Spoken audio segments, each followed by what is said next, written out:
I'm Bob Dvorak. And I'm Carol Dvorak. And we've been married, almost 50 years. We've been here forever. I say Carol and I. We've lived here in Fort Worth our entire lives. And we live in the house that I grew up in.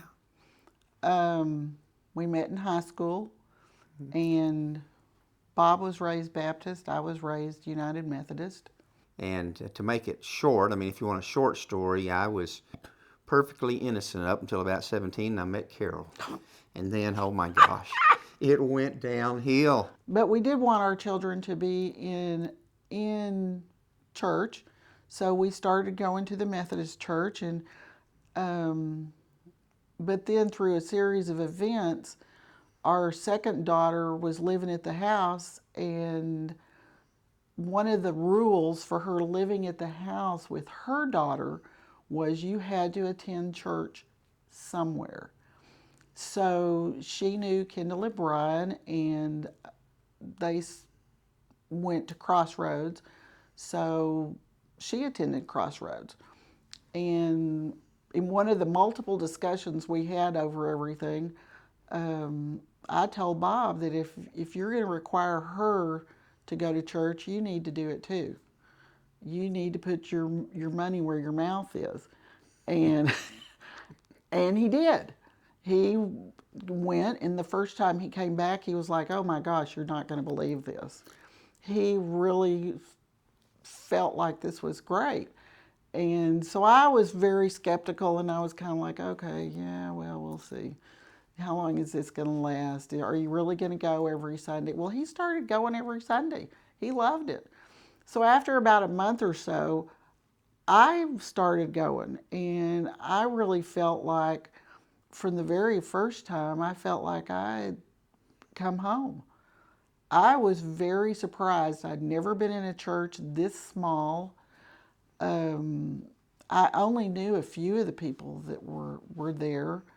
But still, to this day, I feel like this is home. Wow. So now that I've hogged the conversation. I've never heard Carol talk this much in a long time. Stop it. I worked up here at the Carnation, which was just the next suite over from where the church is now. I made her great banana splits after the ball game. And, we were working that. But I remember the first time we met in Richland High School in the hallway, and from then on it was just fantastic. I truly do believe that was a God-ordained thing. I look back at that, and yes, I do think that was an ordained thing. I do think our children are too.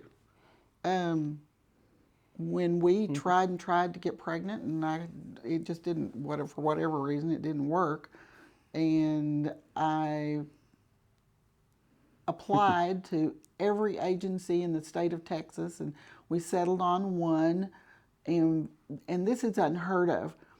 We put the application in September of 1980.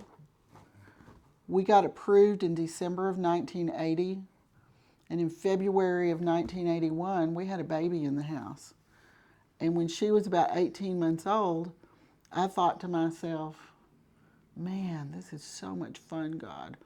I wish we could have more, because I knew that we probably couldn't.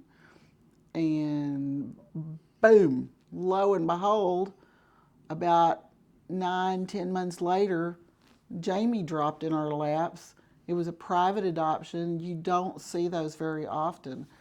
And then when she was 9 months old, I got pregnant, which showed me that God does have a sense of humor. So I know that you're like the welcome wagon, Bob. I'm about the what? Like the welcome wagon. Oh my gosh, yes. I was in a stage play, and I was part of the welcome wagon, so I always use that reference. Yeah.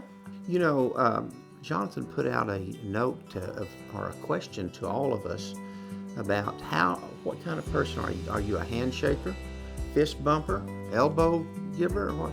Are you a hugger? Or a hugger? I think I'm more of a fist bumper at the time, but I do them all. I feel comfortable of doing it.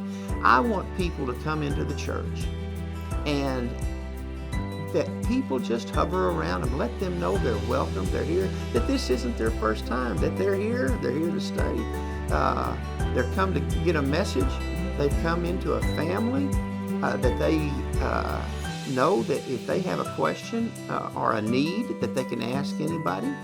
And so I try to make it a point to say hello or hi to anyone that comes into the church. And when I see someone across the room, and I say, I want to be sure to catch them before they leave, and I forget, I feel bad that day.